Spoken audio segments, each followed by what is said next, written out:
জগন্নাথ বিশ্ববিদ্যালয়ের শিক্ষার্থীদের ক্ষেত্রে সরকার যেমন তার চেয়ে বেশি আন্তরিক হাসনাত আব্দুল্লাহ এবং তার সাথে যারা ছিলেন তাদের জন্য যমুনার সামনে আন্দোলন করার অনুমতি আছে, তাদেরকে ঠান্ডা হাওয়া দিয়ে পানি খাইয়ে একরকম আদর যত্ন করা হয়েছে। মানে এমন আছে যে আমার জানা মতে বিএনপি বা এর আগে হেফাজত যারা করেছিল তাদের সময় তো উত্তর সিটি কর্পোরেশন ওরা ঠান্ডা পানি দিয়েছে। আমি একটু শেষ করি। যখন জগন্নাথ বিশ্ববিদ্যালয়ের শিক্ষার্থীরা কাকরাইল মোড় পার হচ্ছিল আমরা কিন্তু আসলে সেই চিহ্নটি দেখিনি, বা শিক্ষকদের আন্দোলন যখন হচ্ছিল শাহবাগে তখনও কিন্তু এত খাতির যত্ন আমরা দেখিনি। যখন নারীরা সংগ্রাম করছিল নারীদের নিরাপত্তা ইস্যুতে তখনও কিন্তু এই খাতির যত্ন আমরা দেখিনি। আমরা একটু ছবি দেখে আসি, তাহলে তফাৎটা বুঝতে পারবো যে একটি আন্দোলনের ক্ষেত্রে খাতির যত্ন কেমন হয়, অন্য আন্দোলনের ক্ষেত্রে কেমন হয়। আপনিও দেখবেন প্লিজ।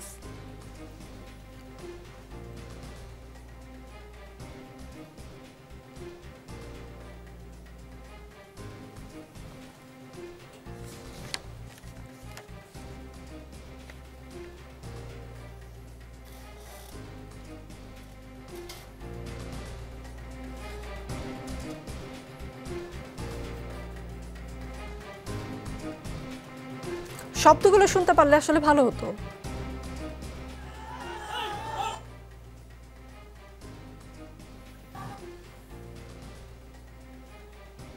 দুটো পাশাপাশি দেখতে পাচ্ছি আমরা। আচ্ছা জি, ছবি চলতে থাকুক। প্রশ্নটাও করি একটু, মানে কাউকে পানি খাওয়াবো, কাউকে মায়ের খাওয়াবো, কেউ পাবে ঠান্ডা, কারোর জন্য ডান্ডা, মানে কেউ বানাবে মঞ্চ, কেউ রাত কাটাবে পিচ ঢালা পথে। সরকার কি এই নিয়মে বিশ্বাসী কিনা? গভর্নমেন্ট গত 9 মাসে এরকম কয়টা ঘটনা ঘটেছে আপনি জানেন? এইরকম ঘটনা ঘটেছে 260-এর মতো, 250-এর ঊর্ধ্বে আমি বলবো। তো প্রত্যেকটার ক্ষেত্রেই তো আমরা যতটা মানবিক হওয়ার দরকার আমরা মানবিক হয়েছি প্রত্যেকটার ক্ষেত্রেই। খুব রেয়ার অকেশনে পুলিশ লাঠি চার্জ করতে বাধ্য হয়েছে, খুবই রেয়ার।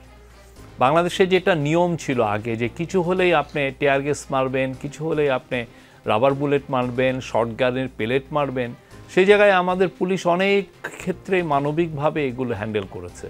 আমরা মনে করি যে গত 9 মাসে আমরা যেভাবে পাবলিক প্রোটেস্টগুলোকে যেভাবে ম্যানেজ করেছি এটা এক্সাম্পলারি সেভাবে, এবং সেই আলোকেই ইয়েগুলো হচ্ছে আপনি দেখেন না। জি, মানে বিষয়টাকে এমন যে আন্দোলনগুলো সরকারের পছন্দের সেইখানে পছন্দ অপছন্দের বিষয় না। যারা আন্দোলন করছেন আমরা বলছি যে আপনারা নিয়মতান্ত্রিকভাবে আন্দোলন করেন। অনেক ক্ষেত্রে আমরা বলছি যে আপনাদের গ্রাইভেন্সগুলো আমাদেরকে জানান, আমাদের সুনির্দিষ্ট মন্ত্রণালয় আছে তাদেরকে জানান, তারা আপনাদের সাথে বসবেন। এবং অনেক ক্ষেত্রে তো কাজ হচ্ছে, কথাও হচ্ছে। আমরা এটা পুরো একটা গভর্নমেন্ট এই 9 মাসের মধ্যে 250টার মতো এত বড় প্রোটেস্ট হ্যান্ডেল করে, it's not a matter of joke.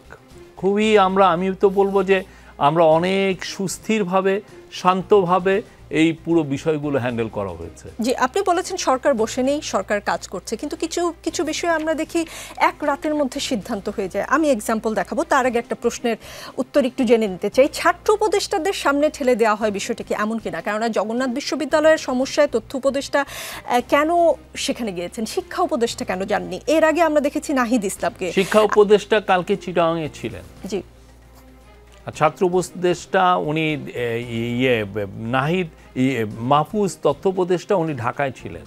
তো এর আগে নাহিদ ইসলাম যখন গিয়েছিলেন জগন্নাথের একই আন্দোলনে, কারণ হচ্ছে যে এনাদের সাথে ওনাদের একটা যোগাযোগ ছিল অনেক আগের থেকেই। ওনারা তো আন্দোলন করেছেন, তো যারা যারা আন্দোলন করছেন তারা হয়তো বা নাহিদের সাথে আন্দোলন করেছিলেন।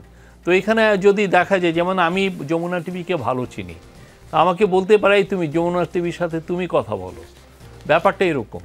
জি, আসলে এই সিদ্ধান্তটা উপদেষ্টা পরিষদের সম্মিলিত সিদ্ধান্ত হয়েছে কিনা? কেননা যখন আমরা দেখছি মাহফুজ আলম সামাজিক যোগাযোগ মাধ্যমে এক ধরনের ডিজিটাল মবের শিকার হচ্ছেন তার একটি ফেসবুক স্ট্যাটাসকে ঘিরে, এবং একটি স্ট্যাটাস দেওয়ার 10 মিনিটের মাথায় তিনি সেটা ডিলিটও করেছেন, কেননা তাকে এবং তার পরিবারকে ঘিরে যেভাবে আক্রমণাত্মক বিভিন্ন হুমকি আসছিল, সেই একটা অবস্থায় তাকে এরকম একটা লোক সমাগম জায়গায় পাঠানো উপদেষ্টা পরিষদের সিদ্ধান্ত যদি হয়, আমি ঠিক জানি না, আপনি পরিষ্কার করবেন আমাকে, সেটাকে আসলে খুব সুচিন্তিত সিদ্ধান্ত। উনি সরকারের হয়ে গেছেন ওইখানে, উনি যে ওইখানে কথা বলতে গেছেন, হি ওয়াজ রিপ্রেজেন্টিং দ্য গভর্নমেন্ট। এখানে তো কোনো ইয়ে নেই। অনেক ক্ষেত্রে যেটা হয় যে আপনি যদি ফেসবুকে কমেন্ট করেন অনেক ক্ষেত্রে পার্সোনাল কমেন্টও হয়, সেটা আমরা ধরছি না। কিন্তু যখন উনি ফিজিক্যালি ওইখানে গিয়েছেন, হি ওয়াজ রিপ্রেজেন্টিং দ্য গভর্নমেন্ট। তো ফলে খুবই অনাকাঙ্ক্ষিত যে এইটা বোতল একটা ছোড়া হয়েছে, এবং এই বোতলে পানি থাকতে পারতো, বোতলে আরও এক্সপ্লোসিভ থাকতে পারতো। তো ভয় অবশ্যই একটা খুবই, এটা একটা আমি বলবো যে এক ধরনের ক্রাইম হয়েছে।